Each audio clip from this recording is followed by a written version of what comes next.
Olá, está começando o programa Teorema aqui na UX TV, canal de identidade e também parceira do canal Futura. Confira o tema do programa de hoje.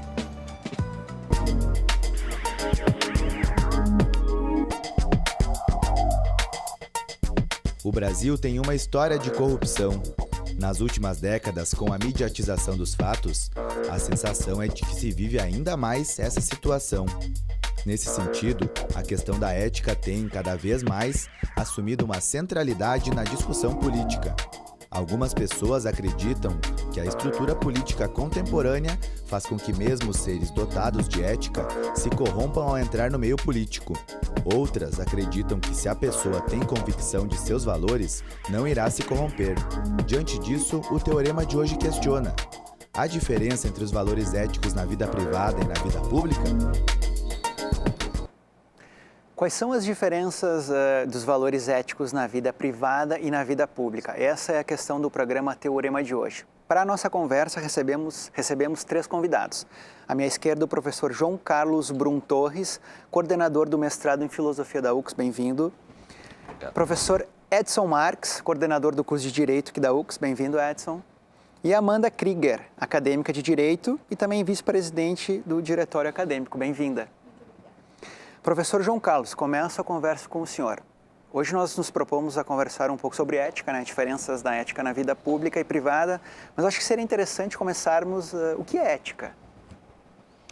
Olha, eu acho que a primeira coisa que deve se dizer para responder essa pergunta é observar que nós todos, todo o tempo, estamos levando em conta certos valores e certas regras e certas normas.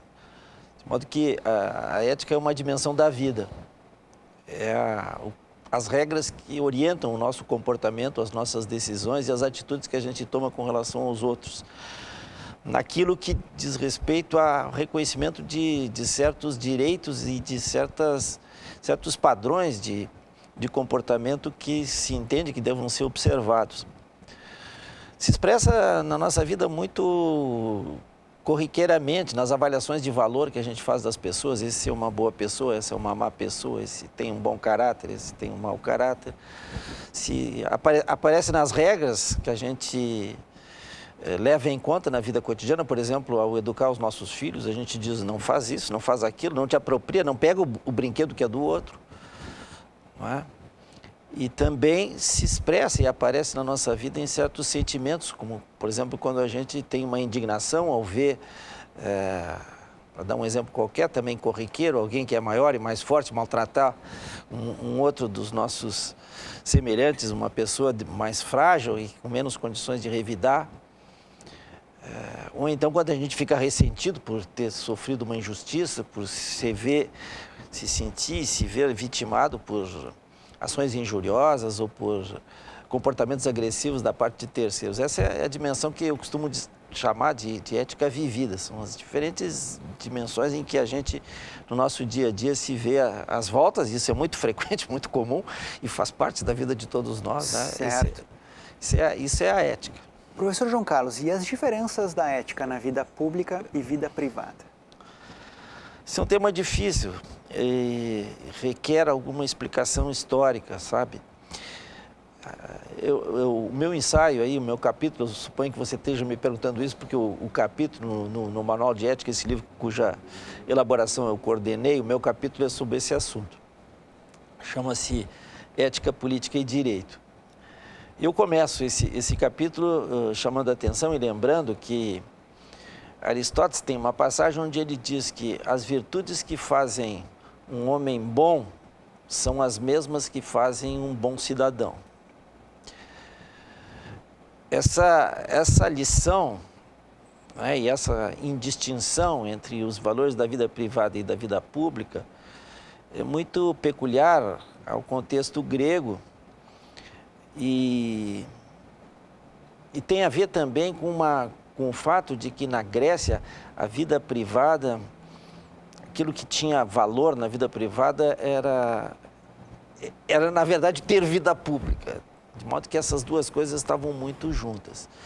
Isso muda muito no decorrer da história. Na Idade Média, por exemplo, a situação era a seguinte: havia uma preocupação muito grande, porque o poder estava muito centralizado, de que quem detinha o poder soberano, os príncipes, como se costumava dizer, se comportassem decentemente, o que eles frequentemente não faziam. De modo que existe um tipo de literatura, né, edificante na Idade Média, que é conhecida na história da literatura política como os Espelhos do Príncipe, que eram pequenos livros, assim, às vezes não tão pequenos como o Policráticos, mas livros que procuravam ensinar como devia se comportar um príncipe e um rei. Houve, entretanto, uma ruptura nessa literatura quando Maquiavel escreveu O Príncipe, que num certo sentido pode ser considerado como um espelho do príncipe, mas que introduz uma modificação muito profunda na cultura política ocidental, porque Maquiavel, pensando, raciocinando e avaliando a situação da Itália do seu tempo, vendo os conflitos constantes entre as grandes cidades, o conflito também com o papado, e comparando isso com a situação muito mais estabilizada que havia na Inglaterra, na França e mesmo na Espanha, entendeu que deveria ter como meta da sua reflexão sobre a política defender a necessidade de ter um poder soberano estável, que era isso que a Itália do seu tempo precisava. E por causa disso, em alguns momentos, classificado como antiética, né? Porque o que ele fez aí nesse momento? Ele disse, no fundo, a preocupação de Maquiavel é o seguinte: o que é preciso fazer para ter uma Itália unificada e poderosa, capaz de se ombrear com a França, com a Inglaterra e mesmo com a Espanha? Maquiavel disse, tem que ter um príncipe forte. Um príncipe forte tem que pautar o seu comportamento, antes de mais nada, pelo estabelecimento de um poder soberano. E o estabelecimento do poder soberano implica que você faça coisas que na vida privada não são legítimas. Então isso cria uma referência no início da cultura política moderna muito importante, teve muitas consequências. Maquiavel foi muito criticado por isso, mas as lições dele passaram. E toda uma grande parte da cultura política com relação a esses assuntos na Europa moderna está baseada na ideia de razão de Estado, que não é exatamente um conceito maquiaveliano, mas que é herdeiro desse conceito, porque a razão de Estado é a ideia seguinte: para defender o Estado você pode fazer a rigor qualquer coisa. Professor Edson, até que ponto o direito pode controlar a ética dos políticos, constitucionalmente? A gente tem vendo esses escândalos vindo à tona, né? Mediatização dos escândalos, o povo querendo explicações éticas, né? Até que ponto o direito interfere? Bom, primeiro, uma satisfação estar no programa novamente, uma saudação especial ao professor Bruno Torres, como organizador do Manual de Ética, um livro que compilou aí vários assuntos em relação à ética e trouxe nomes importantes da filosofia brasileira para o mundo acadêmico. E a nossa colega Amanda, também lá do DA, uma satisfação e um prazer tê-la aqui conosco. Olha, a ética para mim é um luxo, né? Hoje é luxuosa a ética. Na verdade, o direito, o que ele pode fazer é a aplicação da lei rigorosa, né? Com aqueles que transgridem a norma jurídica. Agora, profundamente fazendo essa reflexão em cima do que o professor Bruno Torres falou, eu tenho a impressão que a lei muito pouco pode fazer. O que interessa são os comportamentos, aqueles comportamentos de infância, aqueles comportamentos das crianças que os pais muitas vezes incentivam, muitas vezes sem querer, a falta de ética, né? Nós temos muitas vezes, a gente assiste televisão e vê jogos de futebol onde aquelas chicanas, aquelas faltas cavadas, né, e que tentam ludibriar o juiz e muitas vezes o juiz não consegue apitar, etc., né, e não consegue perceber e sai aquele gol cavado com uma falta simulada, um pênalti simulado, etc. E isso é aplaudido como uma vitória do time.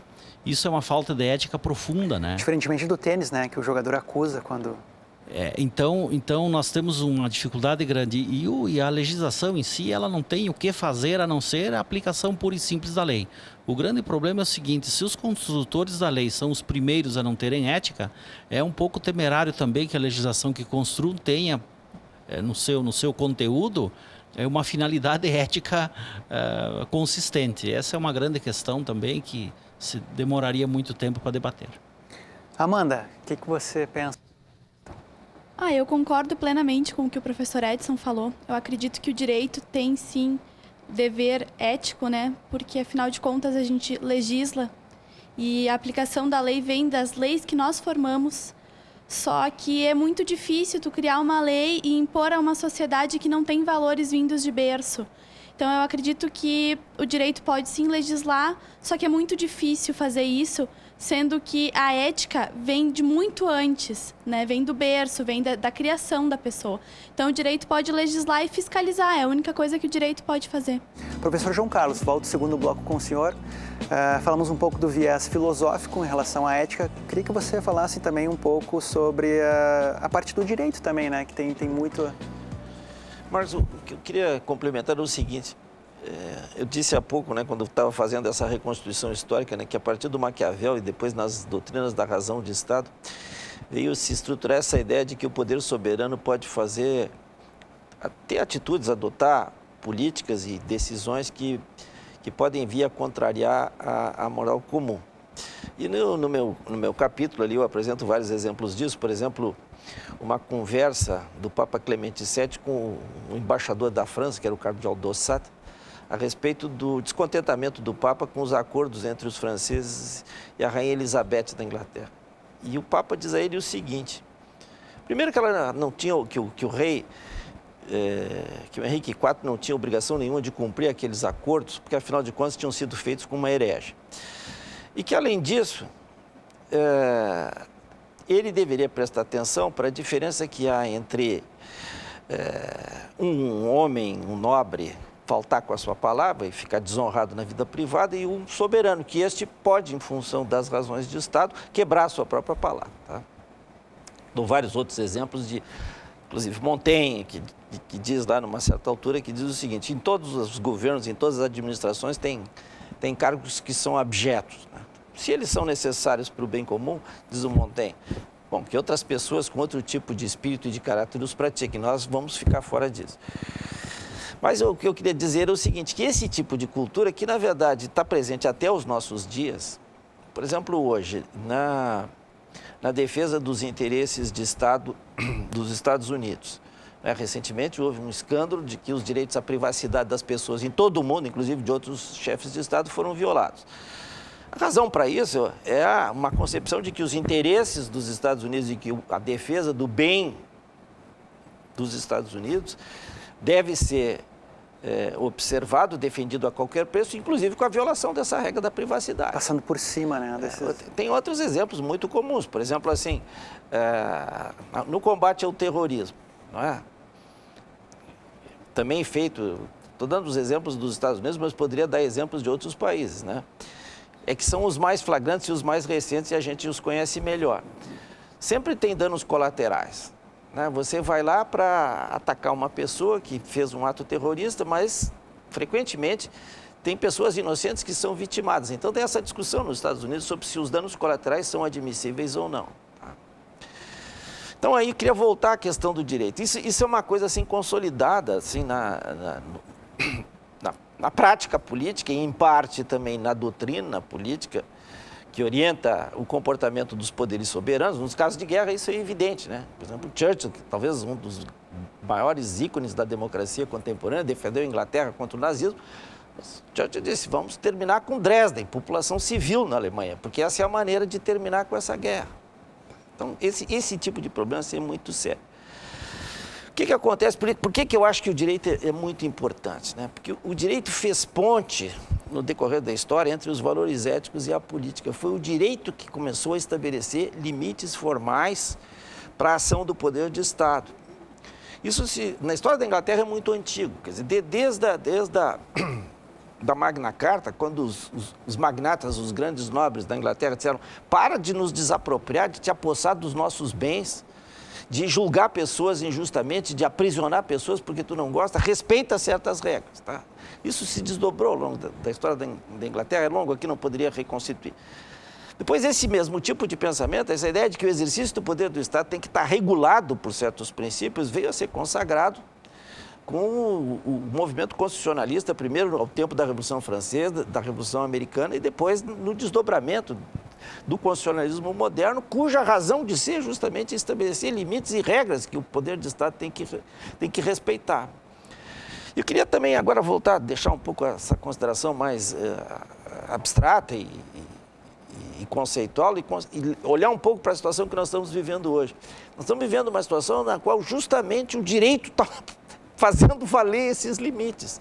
O juiz Moro, agora nesse escândalo aí da Petrobras, está responsabilizando as pessoas e está encaminhando, não é, os procedimentos judiciais para vir apurar responsabilidades e punir os culpados, como o Supremo fez, não é, no caso do Mensalão. Então, a gente acho que não pode subestimar a importância e o valor assim, das intervenções judiciais no regramento moral das sociedades, porque eles são o ponto-chave, porque é no exercício do Poder Judiciário, nas iniciativas do Ministério Público, que a gente encontra as ferramentas mais adequadas e importantes para pôr cobro a isso. Também quero dizer o seguinte, eu não estou querendo dizer que os desvios que têm acontecido no Brasil recente se devem simplesmente a razões de Estado, nesse sentido maior. Talvez, no caso do Mensalão, pudesse argumentar isso. Bom, não tem governabilidade do Brasil se a gente não tiver um Congresso que reconheça e vote de acordo com os interesses do país. Não sei se foi isso ou não. Em parte talvez tenha sido, em grande parte certamente não foi. Porque aí também houve uma coisa simplesmente de as pessoas se aproveitarem, não é, dos cargos que estavam lá para enriquecer, para favorecer os seus. E também, por outro lado, tem que também ver o outro lado, quer dizer, as pessoas que se corrompem no setor público são corrompidas por gente do setor privado. Quer dizer, então, isso aqui é um fenômeno de dupla face, entende? Quer dizer, o que acontece numa esfera tem a ver com o que acontece na outra esfera.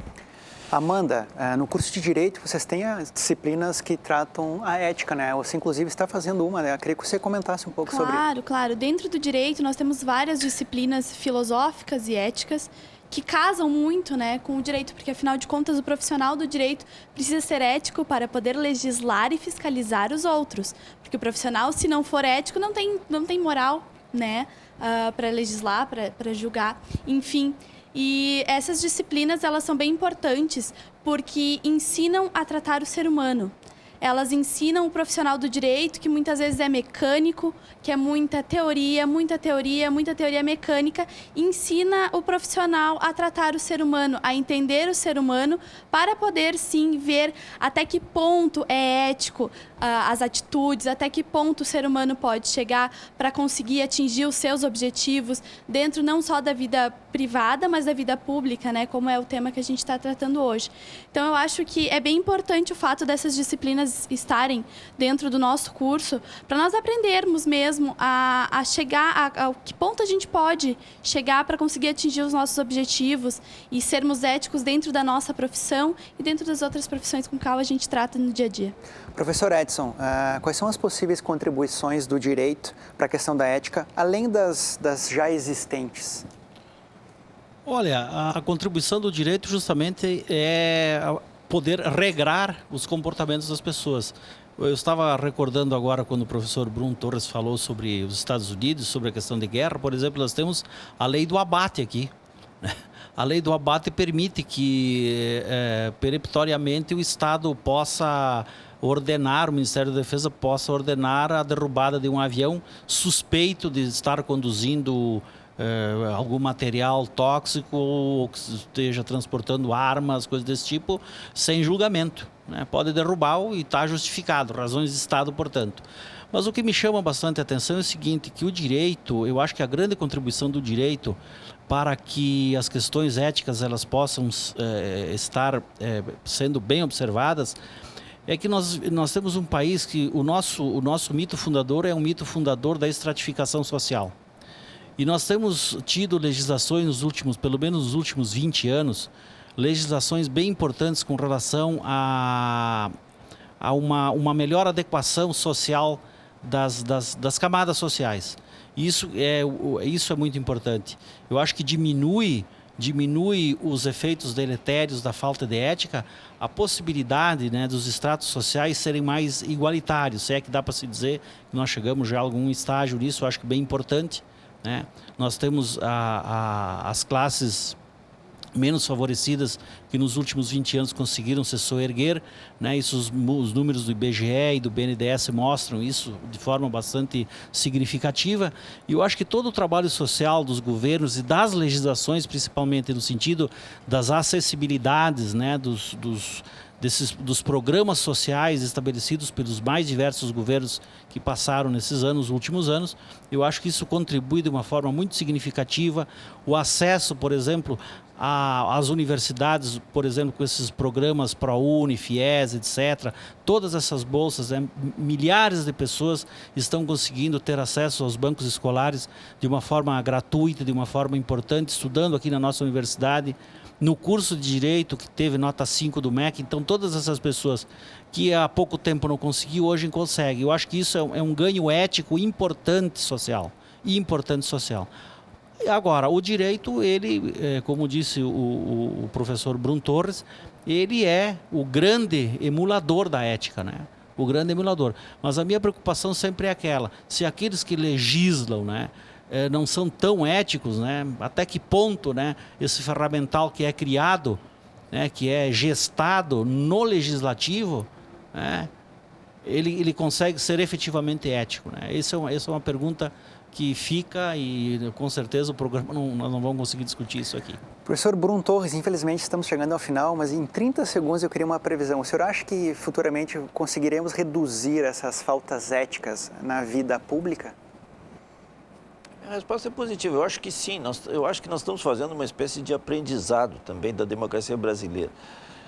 Se você olhar o panorama internacional, tem desvios de comportamento em toda a parte. Os últimos 2 presidentes da França estão respondendo judicialmente por malversação de fundos, por contribuições ilegais para suas campanhas. No Japão, recentemente, um ministro se suicidou. Então, isso está um pouco por toda parte. Eu acho que aqui no Brasil nós estamos numa fase onde esse problema está muito agudo, mas a tendência é melhorar. Eu sou otimista com relação ao nosso país, a gente deve acreditar no Brasil. Eu acho que a nossa democracia não tem tanto tempo de existência, desde a nossa Constituição de 88, eu acho que nós vamos para frente. Muito obrigado. Agradeço muito a presença de você em casa, aos nossos convidados aqui no estúdio. Hoje debatemos as diferenças entre a ética na vida pública e vida privada. O programa Teorema fica por aqui. Até a próxima.